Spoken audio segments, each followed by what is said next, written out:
to talk about migrations and listen to really a pioneer in the community space. He's been doing it for quite some time, and a great client of ours with Allison, who will I'll introduce you in a moment.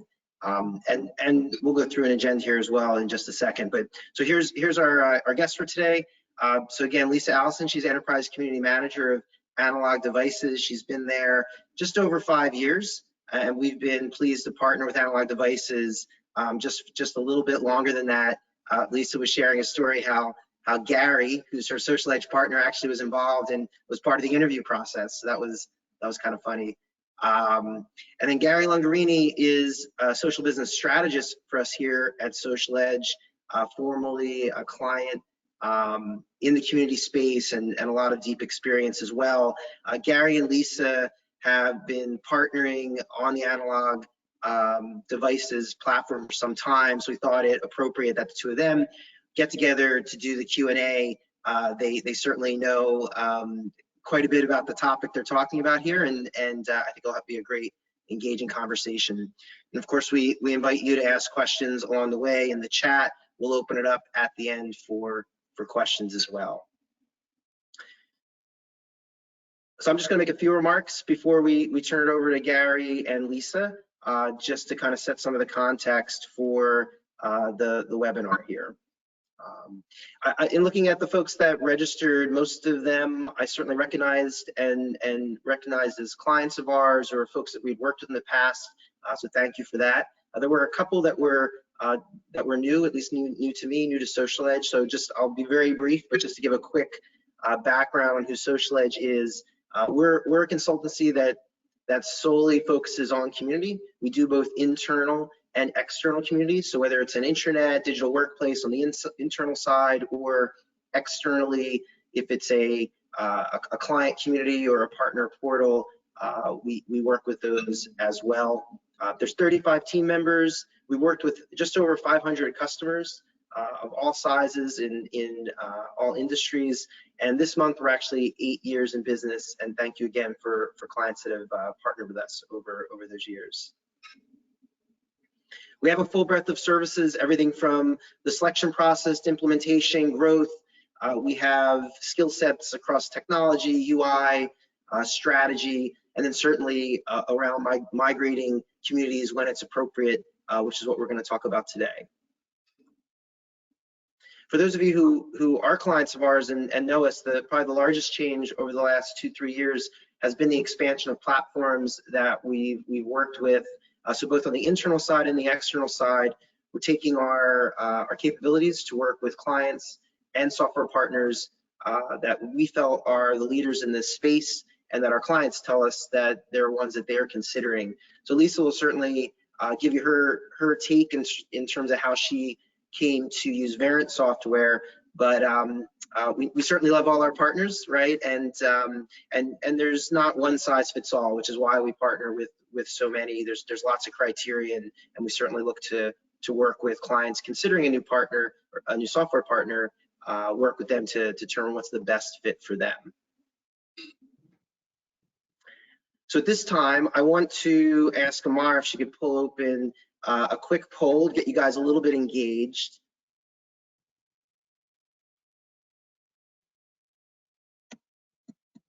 Yeah, so you should all see a little poll that we just put up.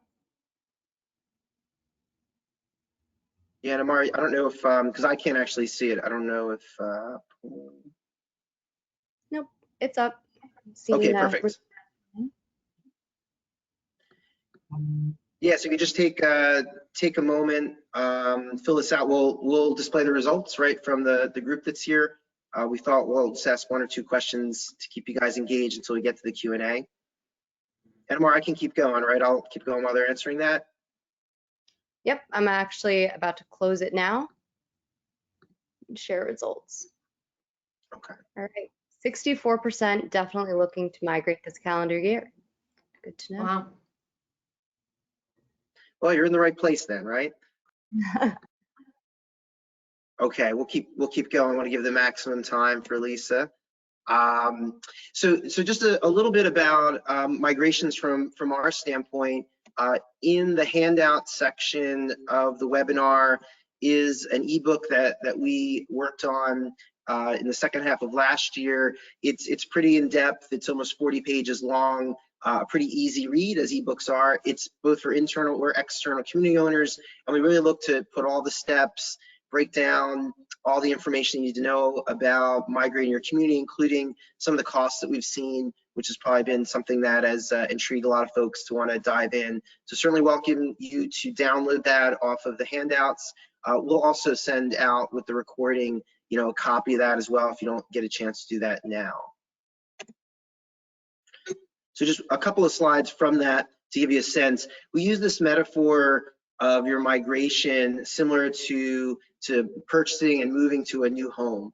So the three parts of a migration that we talk about is the platform selection, right on the left there, moving all of your content and data, which is certainly synonymous with all those boxes you need to move, and then setting up your new place, right, and setting that up in the configuration on the platform. So there are three distinct areas that we find when we talk to clients. They often are thinking a lot about the first one, right? What platform should I go to? And there's a lot of talk about looking at the different software platforms, and they also certainly are laser focused on the content and data. They often don't think about the last one or don't spend as much time on that. So we wanted to get all that information to you and kind of make sure you go in with all the considerations on these parts. So for the content and data, it is the #1 concern from clients that certainly I've heard and others. This is the crown jewel of your community. They don't want to lose any information. The only thing I just want to say on this, and we'll keep moving, is we've never lost any data, right? And it's not just a set and speaking to the quality of our team doing migrations, but it's also the maturity of the software that you're probably looking at, right? From both where you're coming from to where you're going. The APIs are strong.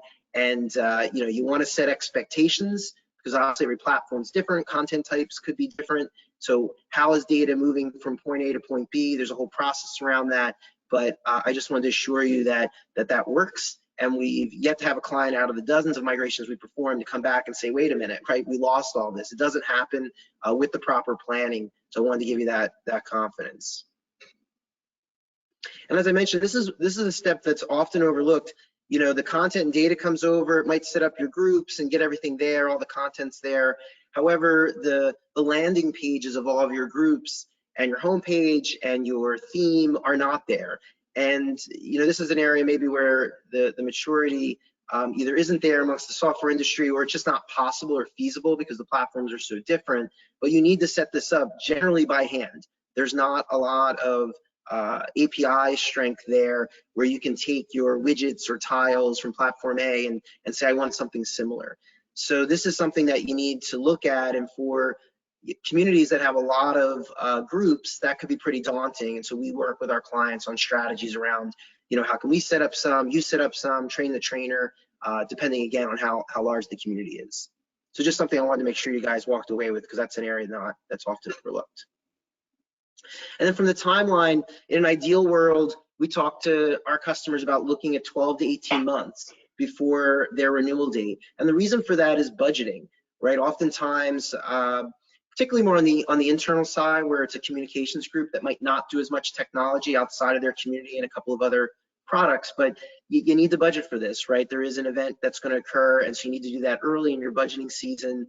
When you zip all the way down to the actual project, it often can take only 4 to 6 months. Certainly there's some that can take longer. We've had on occasion had to do things even faster, but generally speaking, 4 to 6 months where our clients found around the migration. But as you see, there's other steps here that are certainly obvious when you think through them, but you want to lay all that out from your time to select your software, to get the contracts done, and get the project kicked off. So earlier is certainly better to get everything in order. And again, more details on this in that ebook.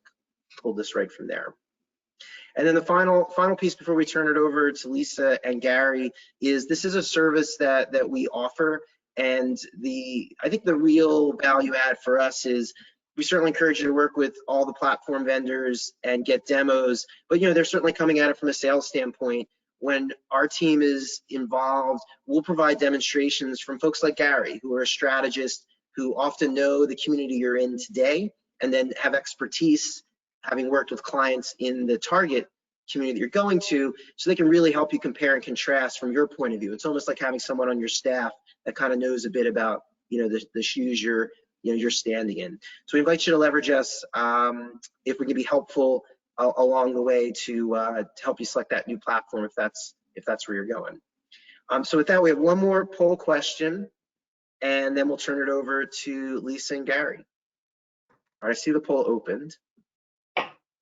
Yeah, and behind this, we were really curious as we were prepping for this, what are some of the challenges, right? We appreciate that for some companies, even that have a community, it's not always as strategic as you'd like. And if you feel as a community owner, it's time to move, what are some of the challenges you're running into? Wanted to take the opportunity to get some of your input. And that can help us and some of the software platforms maybe better tailor offers they provide to you and ways to assist you, right, to get you where you want to go.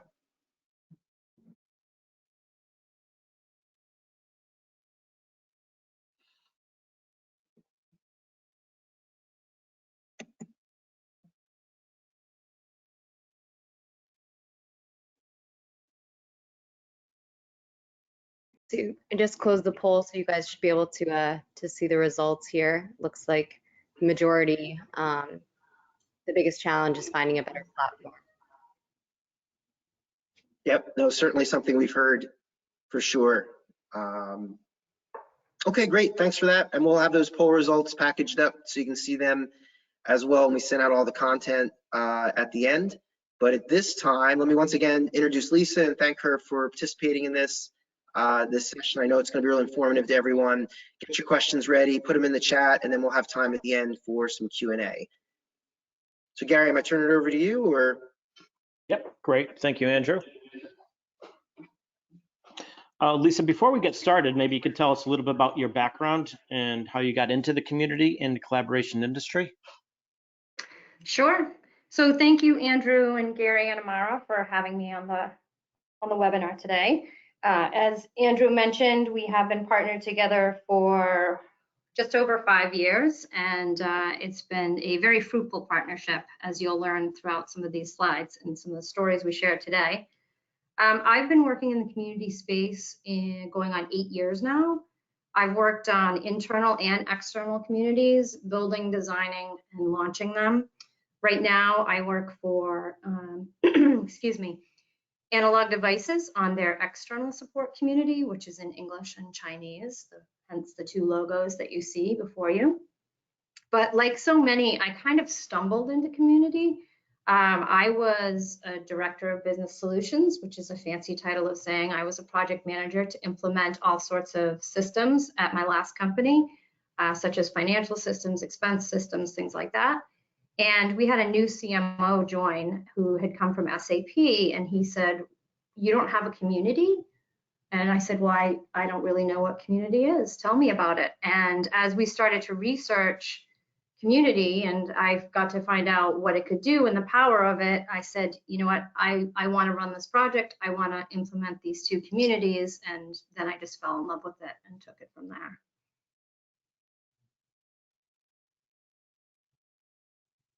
Great, thank you, Lisa. And what prompted you and your organization to consider a new platform? So Aurea had purchased Jive, and that gave us the opportunity to look at other options.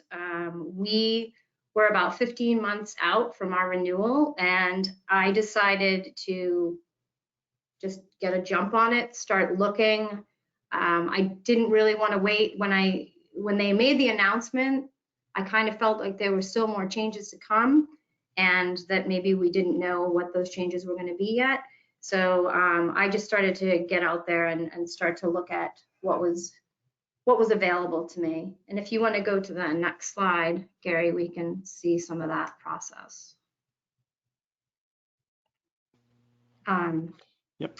So we looked at, I had a platform selection process, and I want to say to everyone, and I apologize to the IT folks if you're on the phone, but before you begin looking for a platform, I ask you to really look at things outside of what you're currently contracted with, because your platform that you may have in-house that offers you community may have a low cost at face value, but it does not include all of the heavy and often pricey customization that you need to do to make that platform a true community.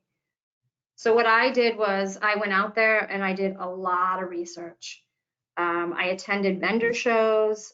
I went to each vendor with specific business scenarios, and then I asked them to replicate them for me.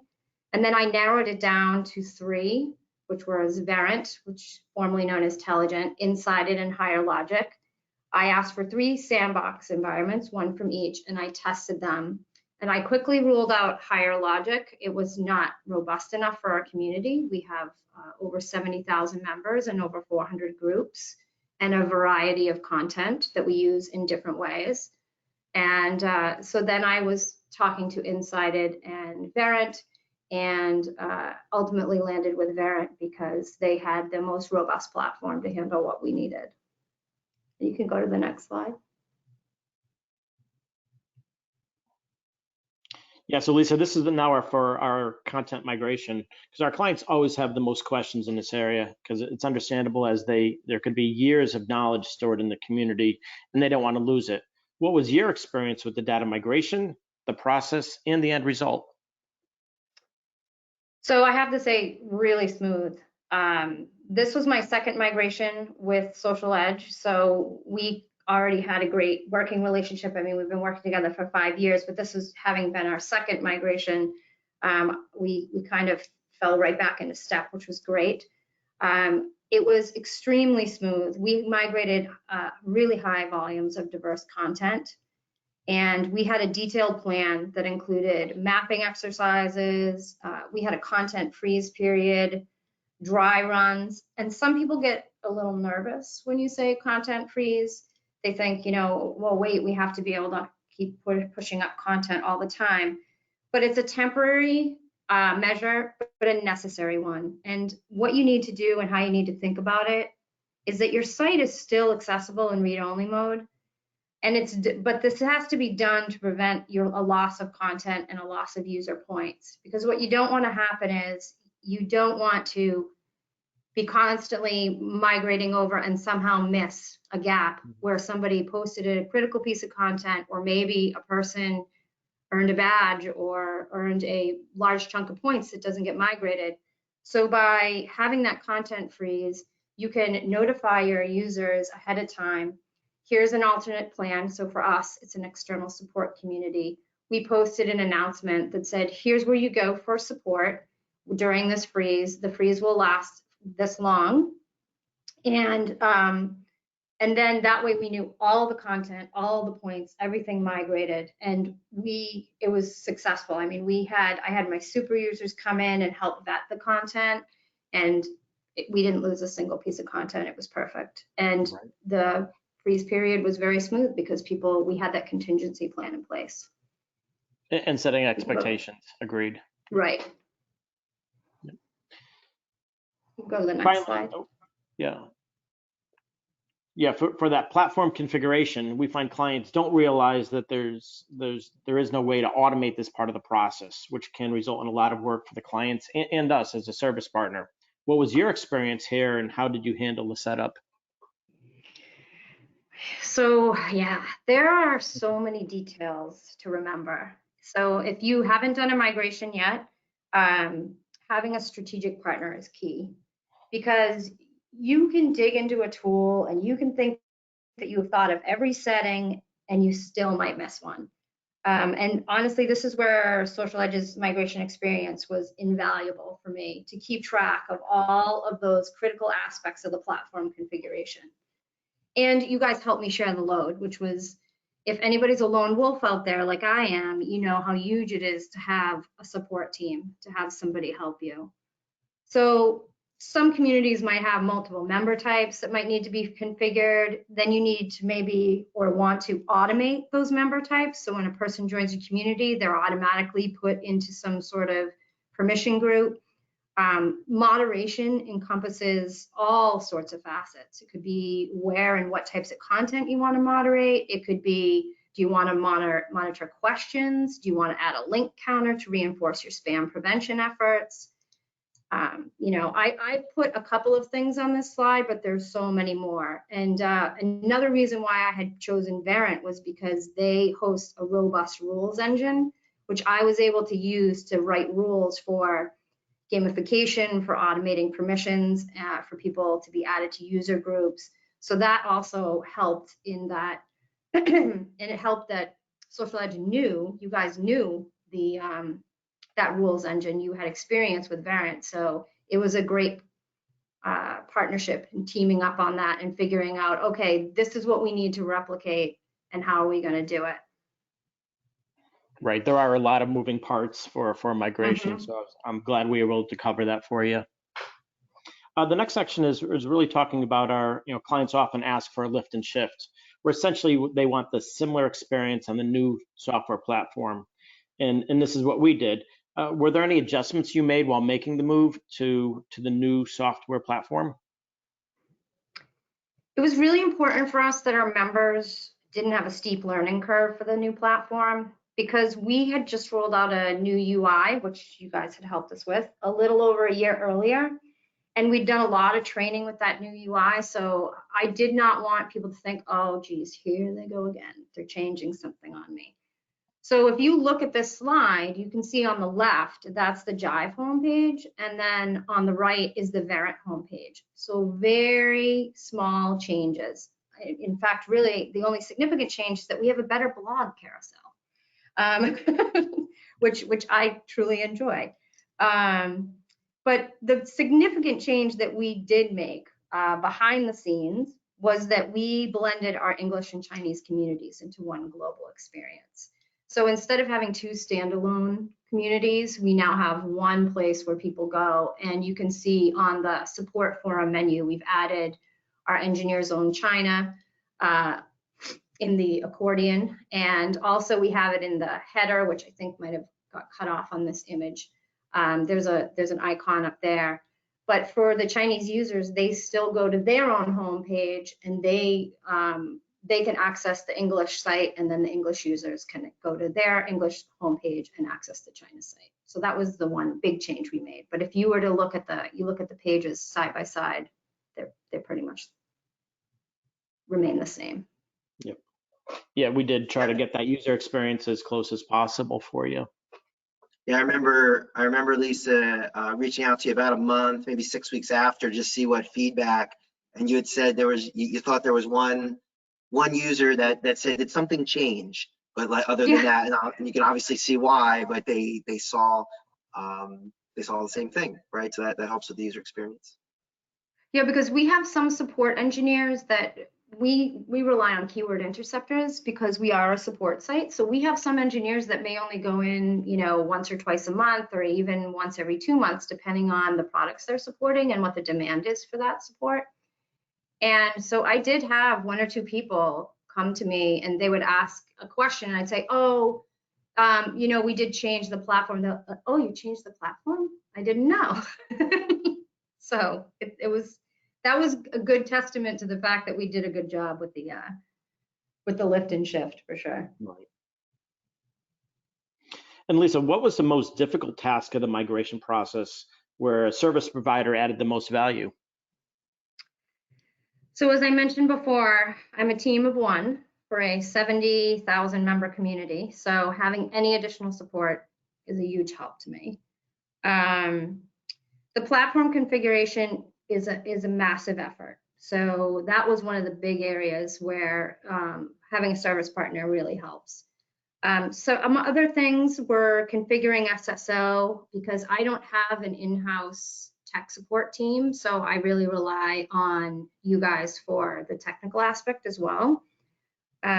Recreating the keyword interceptors, which I talked about earlier. And for those that aren't familiar with what keyword interceptors are, essentially when someone types in, for us, it's a part number, but it can be any keyword, into our community, there is an email that is generated to an assigned engineer. And it tells them that your part number has been mentioned in this forum, and here's a link, and please go answer the customer. So we rely on that very heavily, and it's a lot of work to set those up, because we have over 400 groups, and we have tens of thousands of products. So you can imagine the effort it takes to set up those interceptors. Something else was the API calls and the integrations that you helped with for the website. And I have to say, one of the most important parts for me was testing. And Carol Nelson and I love to geek out over some test scenario spreadsheets. I'm sure that, you know, that's not everybody's game, but Carol and I quite enjoy to find out those little granular scenarios and put the new platform through its paces. Great. And once the content was migrated, what was your next big concern? The group setup. So I have 3 different groups here, and you can see we have different color coding in the banners for that indicates what section of the community you're in, whether it's a design center, products area, or an application area. The group setup, there's a lot that goes into it. So it's not only, you know, making each one of the pages that you see here, creating each one of those. So each page, obviously, you have to replicate the widgets. You have to, those intros that you see in the aqua and the gray boxes, you have to put those back in. But you also have to start adding and configuring content applications. So what type of content are you going to allow in that group, and who's going to be permitted to see and interact with it? And then we found that creating group templates really made it easier for this process. So even though these 3 look slightly different, this is about the only 3 types of groups you're going to see as far as design across our site. We try to templatize the standards for the design center, a standard for the products, and a standard for the applications group, because that helps make that process much easier for you as you're going through this. And again, it was great too, you know, what we did was we split the load and we said, okay, I'm going to take this section of the menu, and you take the middle section, and so is going to take the last section. And then we all cross-checked each other's work and tested every link, every button, every feature to make sure that it worked. Yeah, we certainly took advantage of the templates for your site, that's for sure. So now you've been on the platform for more than a year. Overall, how did everything go, and what was the feedback been both internally and externally? Super smooth transition. People like it. People, especially the people who follow the blogs, like the new blog carousel. They find it easier. There's pagination on it, so now you can page through and you can see the blogs right there on the home page. And as I mentioned before, you know, I did have 1 or 2 employees that hadn't realized that we had even moved, so that was great. And I've been communicating with the China team since we have migrated, and they love it, and they're finding that their users are now, because the 2 sites are linked, they're going to the English site first to see if they can find the answer before they're asking in the Chinese site. So that's a huge help to them. Sure, so getting two of your communities together certainly was a good move forward. Right. Is there anything looking back that you were like, hey, I wish we thought about this, or I considered that, or is there something that, you know, we could have done that would have gone even better, even with your really smooth rollout? So honestly, there's only one thing that comes to mind, and in the big scheme of things, for me, it isn't even that huge, but I wish that I had thought to prioritize updating my welcome message to my members before we migrated the members over. In my mind, I had it on my list, but I thought it was something I would do closer to launch. And we didn't realize when we migrated the members that it automatically sent out a message, and it didn't email anyone because we had that disabled, but it did leave a sort of generic message in their inbox within the community. And that was okay. I mean, I had sort of changed it, but I would have liked to have highly customized it for the first message they were going to receive. But luckily, that was all of our legacy members, so they were paying attention to the other communications that we did. Right. which You had is such the a, slide that you have up now. yeah, you had such a big communication plan in place. And now when we do the migration, we have that feature turned off so that you can email all of your users at launch time rather than during the migration as well. Mm-hmm. Yeah, so we did have a very robust communication plan, and I tried to think of it, and I put those key audiences up here. I tried to think of it as, you know, obviously you want to communicate to your executives, but that's going to be a different communication than you're going to send to the employees, which is going to be different than who you're going to send to your external customers and then your super users. So I used a variety of techniques and channels to communicate. We created a couple of short videos that highlighted different sections of the community and sort of how-tos, but also just a visual navigation with some call-outs. We did some announcements on our internal website, excuse me, and I did that actually throughout the whole migration because I wanted people to feel as if they were included in part of the journey.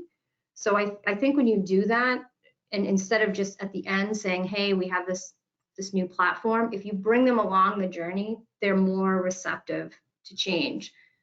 So I had consistent updates on our internal website to all of our employees saying, you know, this is where we are in the phase of the migration, and this is a major milestone we just hit, and things like that.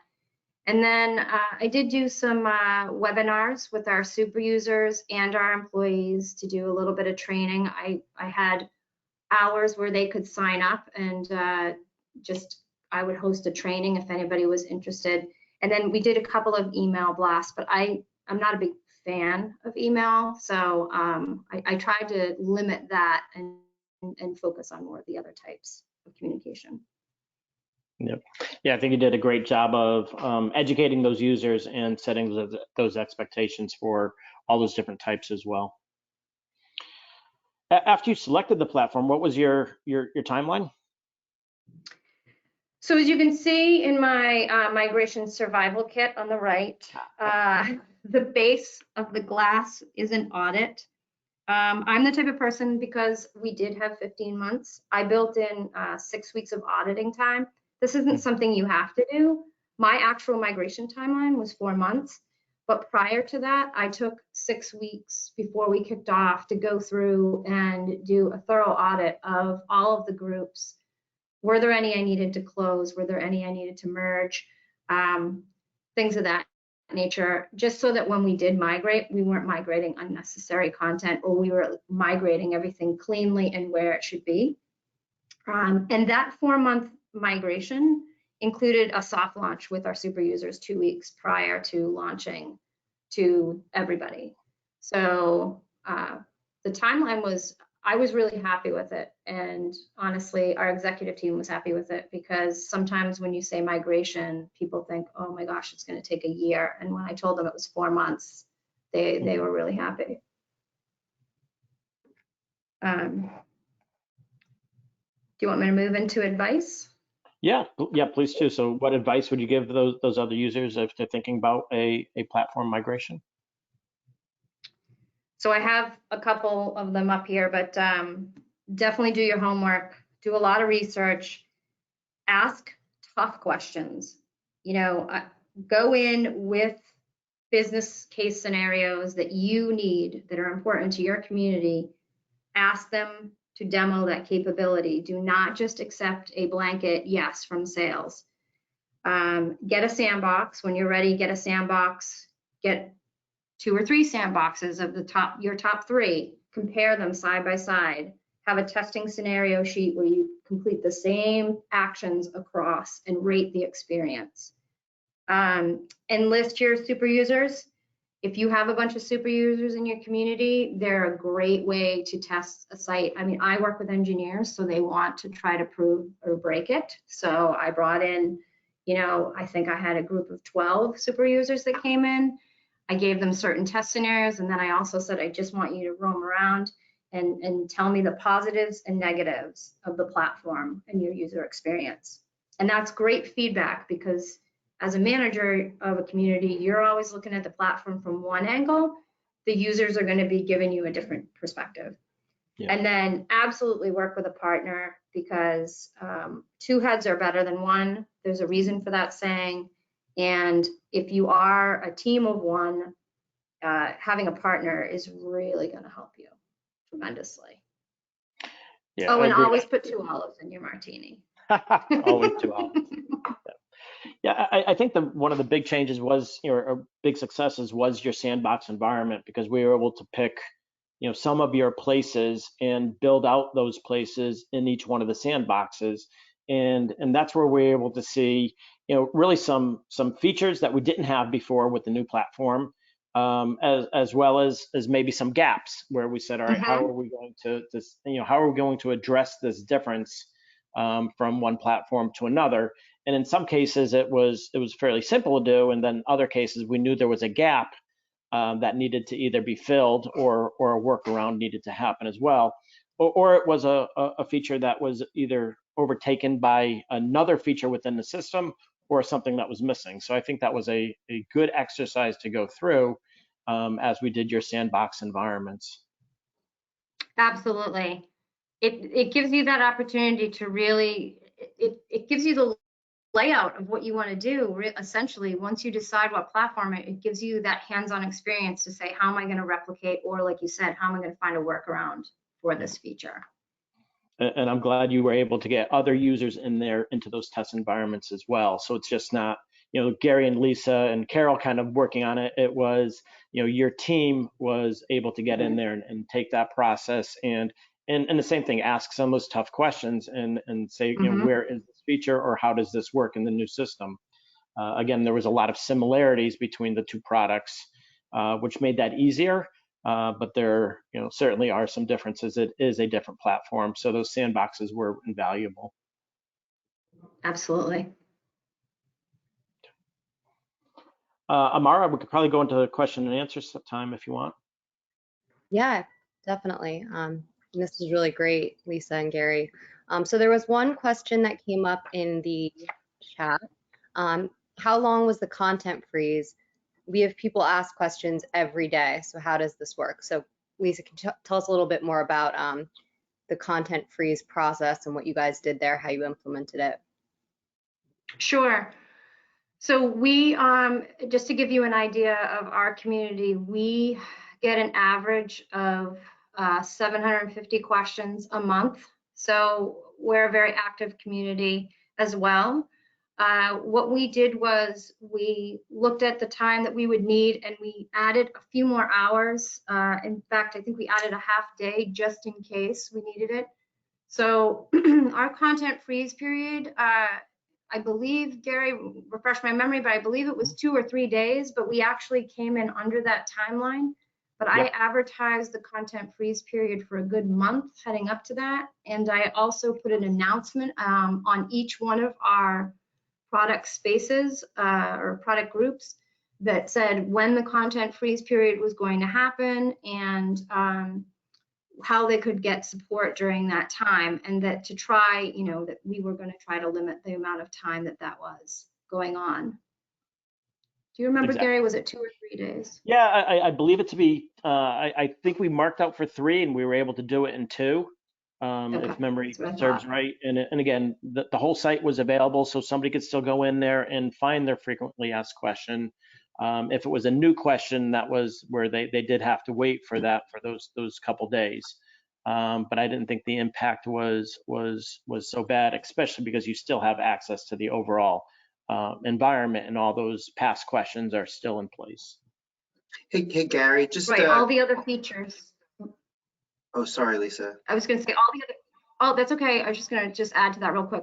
Yeah. All the other features were available. So we have a, what also helps with our community is that we have a search on the home page that you can plug in the part number, and we encourage people to do this.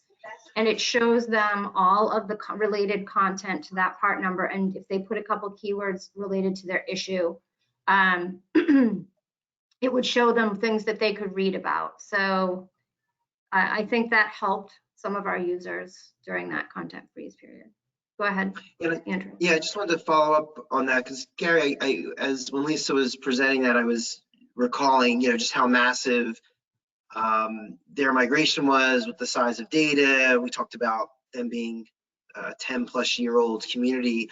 Do we end up doing that with communities that are smaller, like a community that might just be a couple of years old, to have such a lengthy freeze? Is it more of a function of how much data is coming over? It is a function of the data, and now we're even doing more incremental ones so that we're lessening that time even more. I would assume we'd still have to do, at the minimum, even a small community, I would still do a day just to make sure that we have all the content has come over and enough time for us to do our QA and our testing. But it is much less because we do incremental migrations as well as the big migration we did for Lisa. Got it. We had another question come up in the chat. Did you disable posting, or was it just a notice informing users not to post and that posts made during the freeze would not be migrated? Lisa, So we actually just go ahead. we actually disabled posting. So people could view content, but they could not, and they could type into the search in the homepage to find content, but they could not ask questions. We disabled the ability to ask questions. Yeah, we really put the whole site into a read-only mode on the Jive side, so we were able to just change the membership model to be read-only for all users, and that way we didn't get any new content in during that freeze.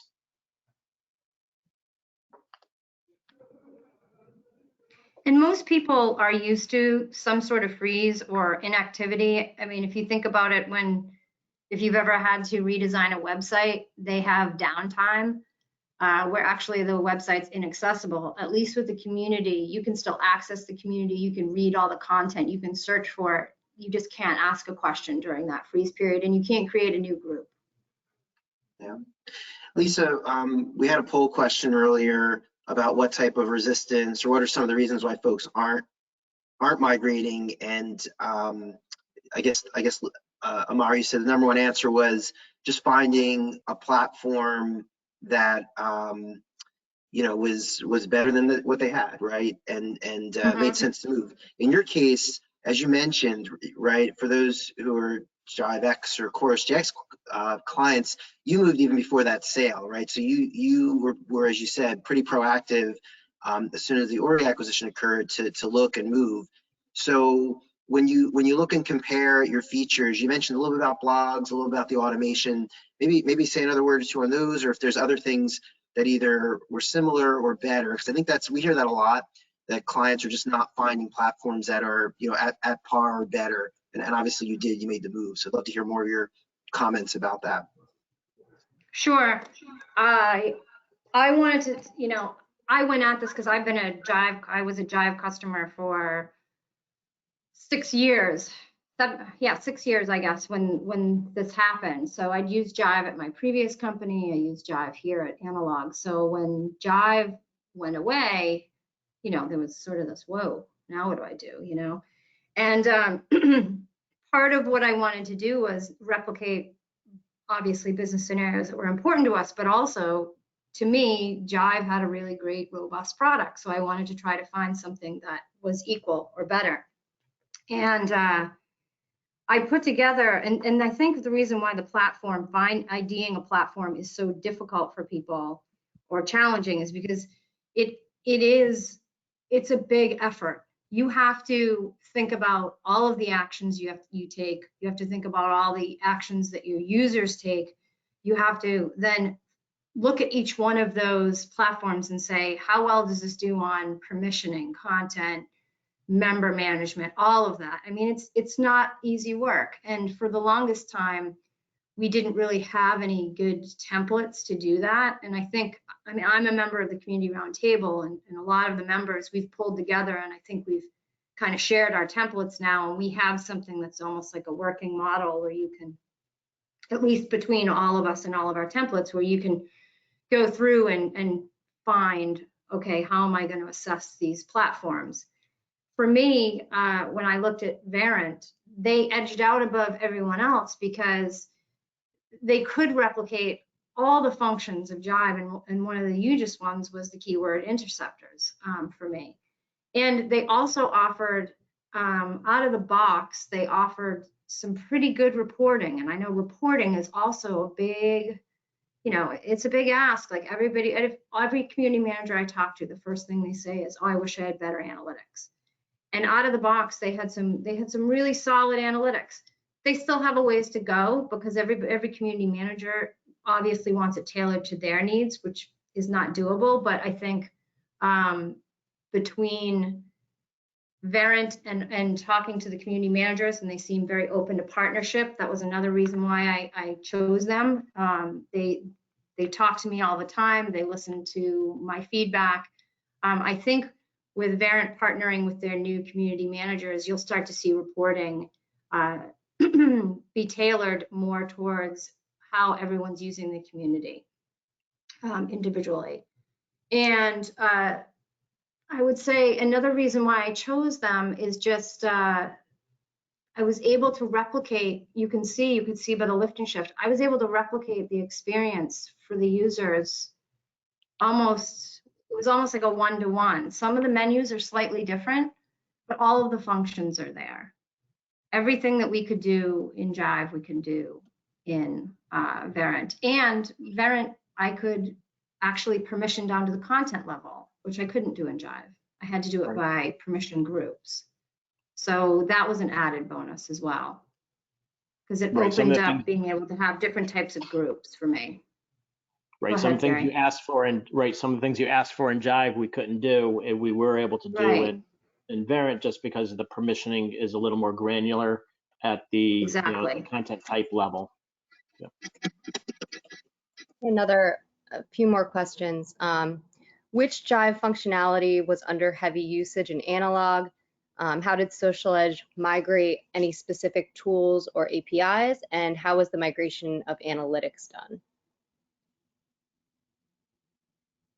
Okay, I'm sorry, I'm writing them all down so I remember them. So the first one was what tool on Jive was most heavily used, right? Yeah, what functionality? Yep. What function? So, and then I'll let the tools and API and migration of analytics go to Gary. So prep up, Gary. Yeah.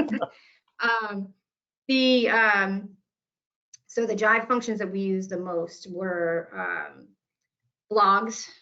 So blogs were important to us, and how we displayed those blogs and how could we serve those blogs up in unique listings for people. Also, the keyword interceptors. Number one really for us was the keyword interceptors. That's that product number alert, being able to alert the engineers. And then let's see what else was good for something. I had three. Oh, it's been so long. Well, I think even just some of the basics of groups and security and stuff like that. We've seen different platforms have different philosophies on it. There's probably some similarities there that you don't even recognize, right? Because it's like, yep, it's the same. Mm-hmm. I mean, honestly, when you talk about one over the other, Jive used to refer to it as a space, and Verint refers to it as a group. But honestly, it's all the same. It was just when you talk about the two platforms, you could be talking about one or the other. You're just using space versus group because they are so similar.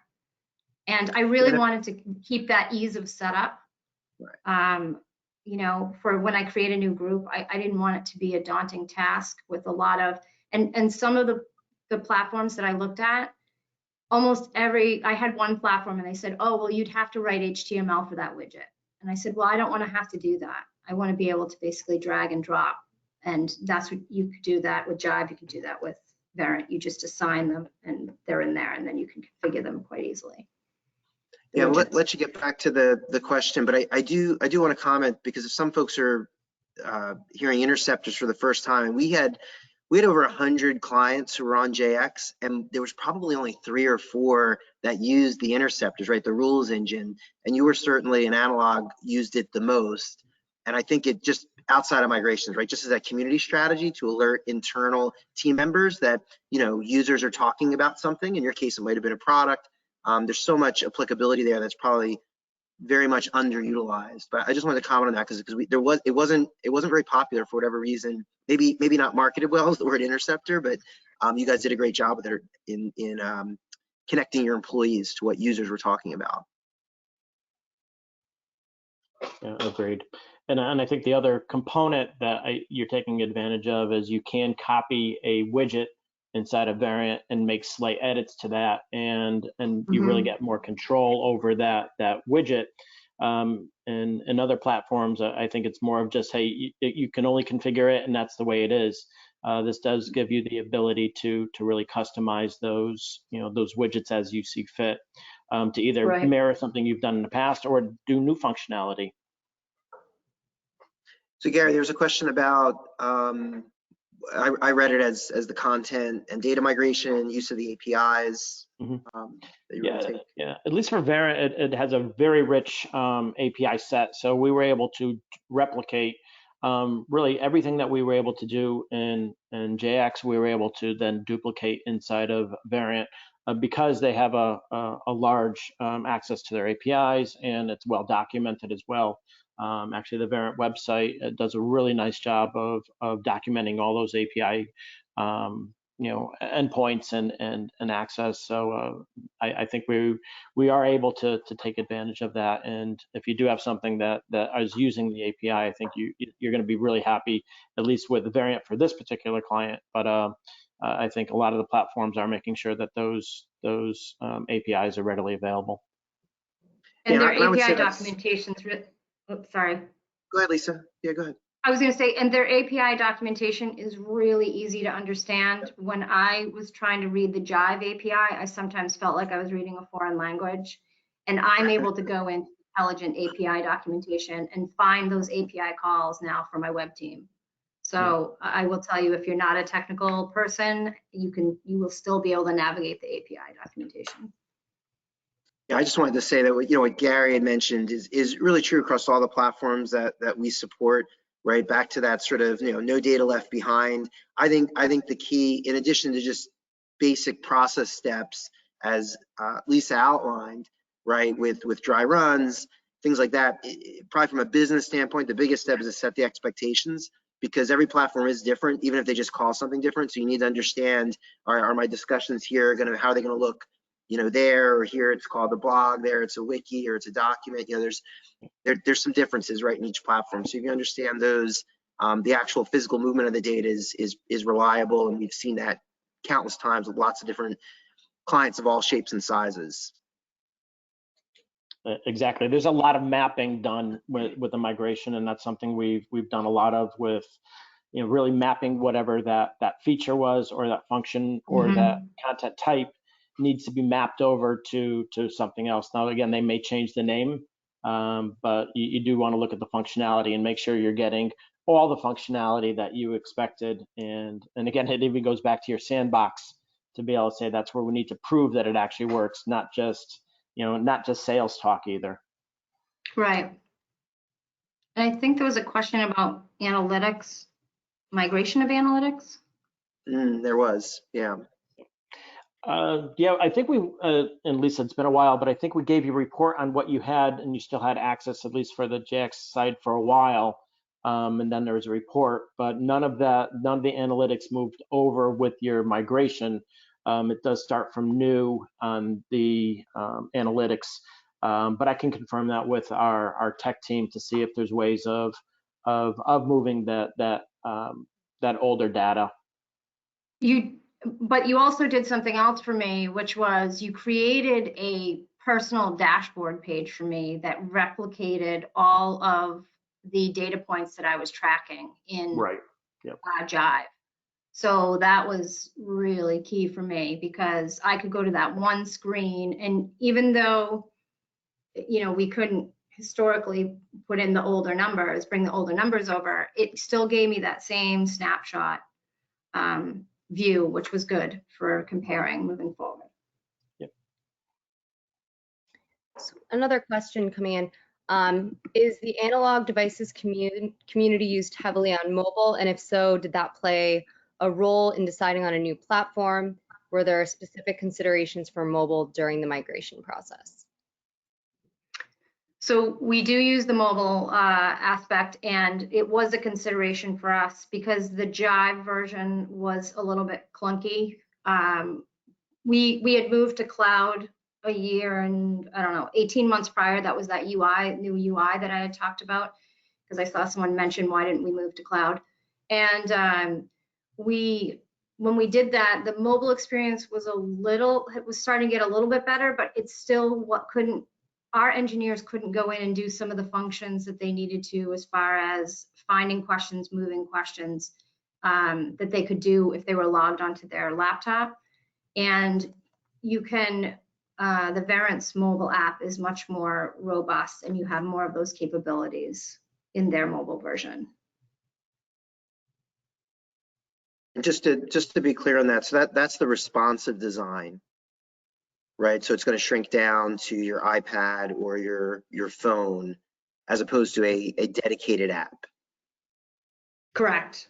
Yeah. And There is Go I know with just external in general, there's usually not a huge call for apps. I know the vendors probably a little bit of a mixed bag on if they have it, they generally don't. I know for Verint, there's a third party that's creating one right now, because that does come up. But yeah, the responsive design is what we see more of, and that's I think what Lisa's referring to. So to give you that experience on your phone via browser app. It is. Thanks for clarifying that. Yeah. Yeah, no problem. So you kind of touched on this, Lisa, but the last question we have here is, what was the reason to move Jive to Telligent instead of upgrading to Jive Cloud? So there really wasn't a choice to move to, well, I was on Jive Cloud, and You did that move. You did that move. I had already done that. Yeah, I had already done that. And when Aurea purchased Jive, there were a lot of conversations, and I've been in business for many years, so I could read through the lines and understand what was going to happen to the JiveX product before they told us a year later. So that's why I decided to find another platform. That's why I give you pioneer status, right? Because you were really one of the first and have such a large community. It was, you saw it coming. And then obviously JiveX wasn't getting a ton of support from even Jive towards the latter part, right? Innovations and whatnot. So it made sense. And now today, right, for those who are on JX, they're in a position where they do need to move somewhere, right, as that platform looks to get sunset. So folks can benefit from the work you did here. So yeah, I really appreciate you taking the time. I think we have Absolutely. one question here. What are some ways you use the automation studio? So we automate, one quick way that we do it, because I know we're short on time, is that when our employees sign up for the community, they're automatically added to a permission group that gives special permissions to our employees. So it recognizes their email domain and automatically puts them into that group. Yeah. That permission group. It really is so flexible. Almost whatever you could think of can be done with an automation rule. You're also using that for your gamification and for some permissioning as well. So if it's something you could think of, most likely we can effectively do that with an automation rule. And Yeah, we've just only more- scratched the surface of it. Yeah, and more broadly across the industry, we're seeing more and more of that in all the platforms. So definitely something to ask about, and it can really up your game on your community. So yeah, it's definitely a nice feature that's maturing. So Amara, wrap things up. We're at the top of the hour. Thanks everyone again. In the handout section is that ebook, or you can download it from our website. I think we'll send it out to you as well with this recording. And thanks again to Lisa and Gary for your time here, and for all of you. And best of luck in your community journey. We're looking forward to working with you in the future. Yes, thank you very much. And look me up on LinkedIn if you have questions. I'm always happy to talk to people and share advice. Lisa. Thank you, Lisa. Thank you all for joining. Have a good afternoon.